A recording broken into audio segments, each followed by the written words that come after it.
Hello everyone, welcome back to another video.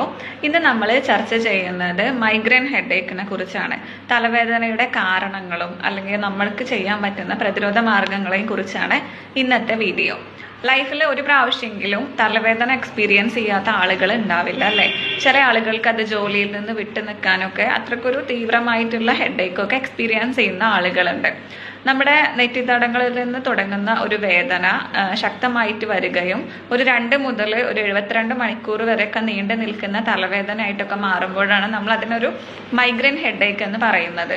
ഇതിൻ്റെ കൂടെ തന്നെ അവർക്ക് ഛർദി, മനം പുരട്ടൽ ഇങ്ങനെയുള്ള ലക്ഷണങ്ങളും കാണപ്പെടാം.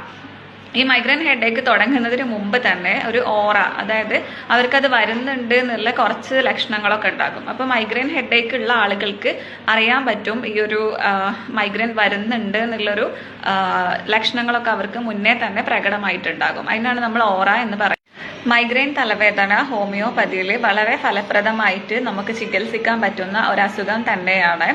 ഇനി നമ്മൾ മരുന്നിൻ്റെ കൂടെ തന്നെ ചില ട്രിഗറിങ് ഫാക്ടേഴ്സ് അല്ലെങ്കിൽ മൈഗ്രെയിനെ കൂട്ടുന്ന ചില കാര്യങ്ങൾ ഉണ്ടാകും. ഈ കാര്യങ്ങൾ കൂടി ശ്രദ്ധിക്കുകയാണെങ്കിൽ നമുക്ക് മൈഗ്രെയിനോടൊരു ബൈ ബൈ പറയാൻ പറ്റും.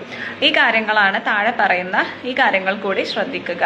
അതായത് വിശപ്പ് ഉണ്ടാവുന്ന സമയത്ത് ചില ആളുകൾക്ക് മൈഗ്രെയിൻ തലവേദന കൂടും. പിന്നെ ശാരീരികവും മാനസികവുമായിട്ടുള്ള സമ്മർദ്ദങ്ങൾ, ആർത്തവ വിരാമം, അതുപോലെ തന്നെ ഗർഭനിരോധന ഗുളികകൾ കഴിക്കുന്നത്, ചില ഭക്ഷണ രീതികൾ, സൂര്യപ്രകാശം. ചില ആളുകൾ പറയുന്നത് കേട്ടിട്ടില്ലേ, വെയിലത്ത് പോയി വന്നാൽ തലവേദന ഉണ്ട്, അതൊക്കെ ചിലപ്പോൾ മൈഗ്രെയിൻ അറ്റാക്ക് ആയിരിക്കാം.